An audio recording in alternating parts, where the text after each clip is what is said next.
श्री कृष्ण की कृपा आप पर बनी रहे। विश्वास का सबसे उत्तम उदाहरण है कि धनुधर अर्जुन ने अक्षर सेना को छोड़कर सिर्फ भगवान श्री कृष्ण को चुना था। जय श्री कृष्णा मित्रों, स्वागत है आपका एक बार फिर से सत्य ही ज्ञान चैनल पर। यहाँ मिलते हैं आपको ज्ञानवर्धक स्पिरिचुअल और मोटिवेशनल वीडियोस। आप सुन रहे हैं श्रीमद् भागवत गीता की एक शानदार सीरीज जिसका नाम है भगवत गीता की सीख। और आज हम जानेंगे कि श्रीमद् भागवत गीता के 8वें अध्याय से क्या सीखा जा सकता है। इस वीडियो में हम बात करेंगे 8वें अध्याय के सार की। बहुत ही सरल भाषा और आसान से शब्दों में श्रीमद् भागवत गीता के 7वें अध्याय में हमने जाना कि ईश्वर किस तरह से संसार को चलाते हैं। ईश्वर को कौन से भक्त बहुत अच्छे लगते हैं। हे इंसान, भगवान को क्यों नहीं जान पाता है तथा भगवान को कैसे प्राप्त किया जा सकता है।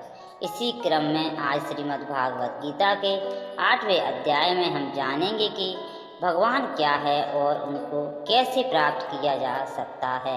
देवता कौन है, यह संसार कैसे चलता है और क्यों हमें आज से ही कठिन परिश्रम में लग जाना चाहिए।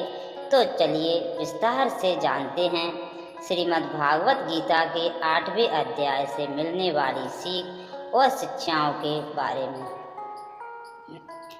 यह अध्याय संक्षेप में कुछ महत्वपूर्ण शब्दों और अवधारणाओं का वर्णन करता है जिनका उपनिषदों में विस्तार से उल्लेख किया गया है।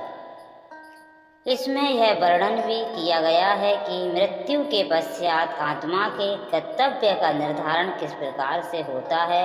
देह का त्याग करते समय यदि हम भगवान का स्मरण करते हैं तब हम निश्चित रूप से उन्हें पा लेंगे। इसलिए अपने दैनिक कार्यों को संपन्न करने के साथ साथ हमें सदैव उनकी विशेषताओं, गुणों और दिव्य लीलाओं का चिंतन करना चाहिए।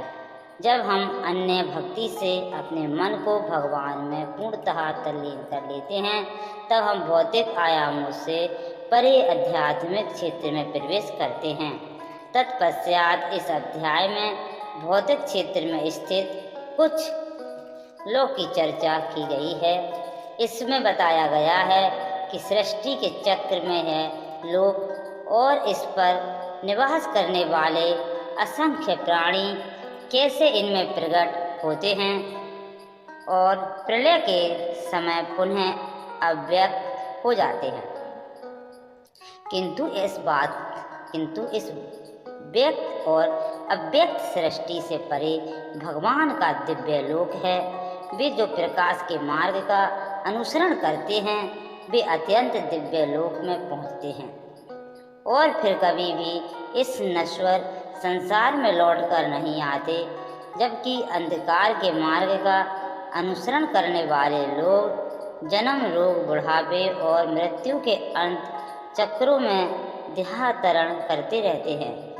इस अध्याय के प्रारंभ में अर्जुन श्री कृष्ण से कुछ प्रश्न पूछते हैं।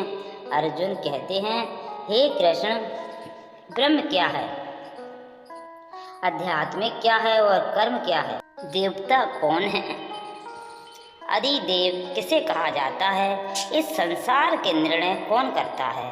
हे मधुसूदन, दृढ़ मन से आपकी भक्ति में लीन रहने वाले मृत्यु के समय आपको कैसे जान पाते हैं। सभी प्रश्नों के उत्तर भगवान श्री कृष्ण इस अध्याय में देते हैं और साथ ही अपने सखा अर्जुन को ब्रह्मांड किस तरीके से काम करता है उसकी समझ देते हैं और बताते हैं कि क्या होता है पुनर्जन्म और कब पुनर्जन्म के चक्र से मुक्ति मिलती है। श्री कृष्ण ने कहा, ब्रह्म परम अक्षर है, ब्रह्म यानी कि जो अच्छे होता है, जिसका कभी विनाश नहीं होता, अर्थात परम अविनाशी सत्ता को ब्रह्म कहा जाता है। आप स्वयं में स्थिर भाव को लेकर आते हैं तो अध्यात्म जो है वह आपके अंदर आता है। उस समय आत्मा का आधिपत्य हो जाता है, अर्थात आप आत्मा के बस में आते हैं, उससे पहले हम सब माया के आधिपत्य में रहते हैं, माया के बस में रहते हैं। इस प्रकार जब हमारे स्वभाव में स्थिर भाव मिल जाता है तो हम आत्मा के बस में आ जाते हैं। यही आध्यात्मिक का परिकाष्ठा है, यही आखिरी स्थिति है। इसलिए किसी मनुष्य की अपनी आत्मा को ही अध्यात्म कहा जाता है। कर्म भूतकाल का एक ऐसा त्याग है जिससे वर्तमान में परिणाम उत्पन्न होते हैं। हमेशा उत्पन्न और अंत होने वाले का ही नाम संसार है। जिनको शास्त्रों में परम पुरुष बताया गया है वही देवता है, भगवान का विश्व पूज्य, जो इस सृष्टि में देवताओं पर भी शासन करता है, उसे आदिदेव कहते हैं। सभी प्राणियों के हृदय में स्थित परमात्मा आदि यज्ञ या सभी यज्ञों का स्वामी कहलाता हूँ। इस संसार का निर्णय करने वाला मैं ही हूँ। वे जो शरीर को त्यागते समय मेरा स्मरण करते हैं वे मेरे पास आएंगे। इस संबंध में निश्चित रूप से कोई संदेह नहीं है। हे कुंती पुत्र, मृत्यु के समय शरीर छोड़ते हुए मनुष्य जिसका स्मरण करता है वह उसी गति को प्राप्त होता है, क्योंकि वह सदैव ऐसे ही चिंतन में लीन रहता है। इसलिए हमेशा मेरा स्मरण करो और युद्ध लड़ने के अपने कर्तव्य का भी पालन करो।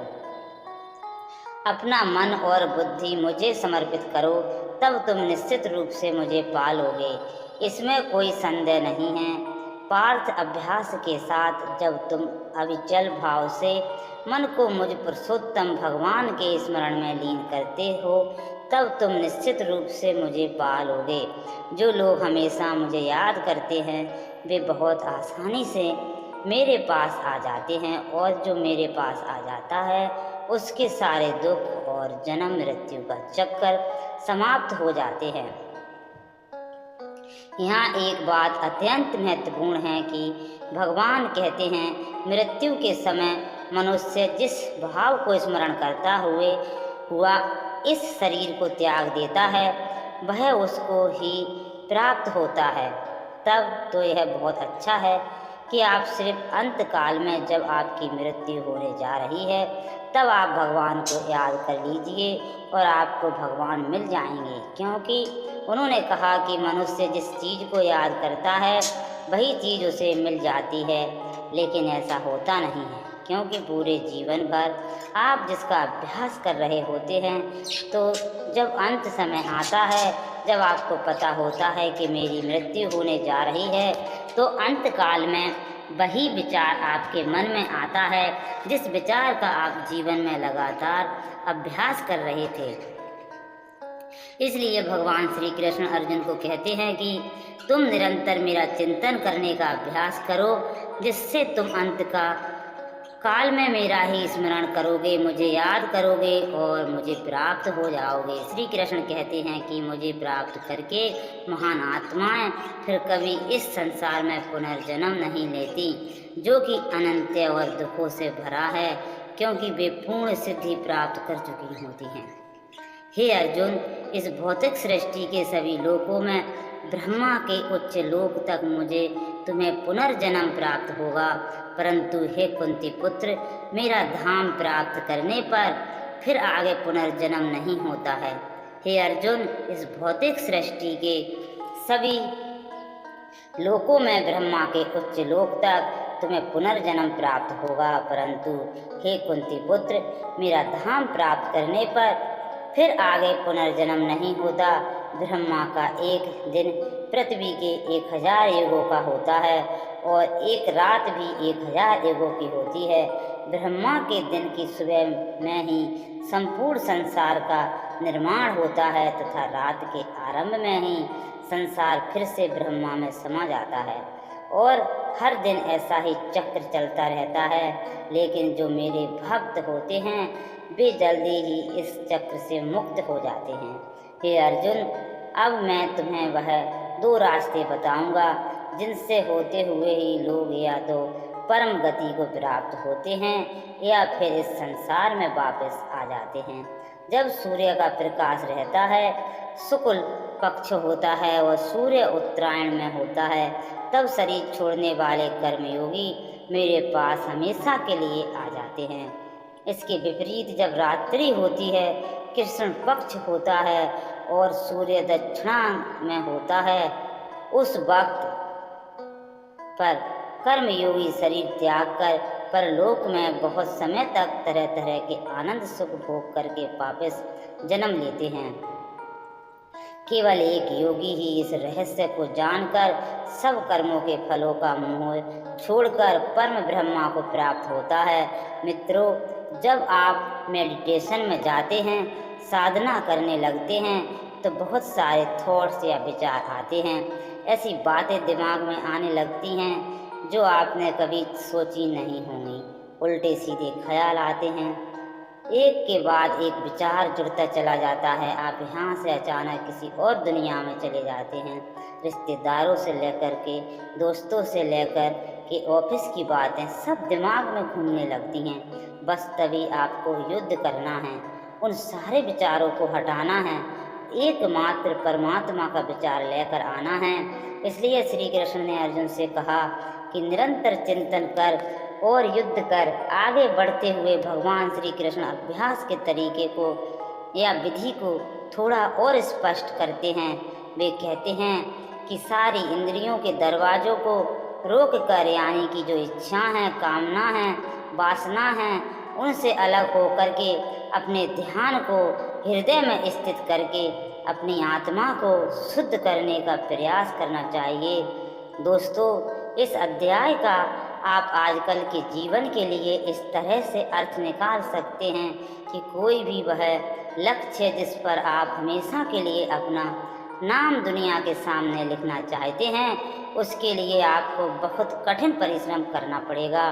क्योंकि जैसा श्री कृष्ण ने बताया कि यह संसार का चक्र बहुत बड़ा है। यहाँ लोग आते रहते हैं और लोग जाते रहते हैं, लेकिन जिन लोगों को अपनी ज़िंदगी में कुछ ऐसा करना है जिसकी वजह से उनका नाम हमेशा के लिए दुनिया में अमर हो जाए, उन लोगों को ज्ञान योगी और कर्म योगी बनना पड़ेगा। ब्रह्मा का जो एक दिन है, इसका मतलब है कि यह ब्रह्मांड बहुत पहले से है और बहुत आगे तक चलेगा, और इस इंसान की ज़िंदगी इस ब्रह्मांड के सामने बहुत ही छोटी है। इसलिए ऐसा ना हो कि आप जीवन में सिर्फ सपने सजोए के बैठे जाओ और ब्रह्मा जी की शाम हो जाए। मित्रों, मैं आशा करती हूँ कि आपने इस वीडियो से बहुत कुछ सीखा होगा। वीडियो को लाइक और शेयर करके कमेंट में जय श्री राधे कृष्णा लिखना ना भूलें, और ऐसे ही ज्ञानवर्धक वीडियोस पाने के लिए हमारे चैनल को सब्सक्राइब करके घंटी जरूर बजा दें। भगवान श्री कृष्ण आपको हमेशा प्रसन्न रखें। जय श्री राधे कृष्णा राधे।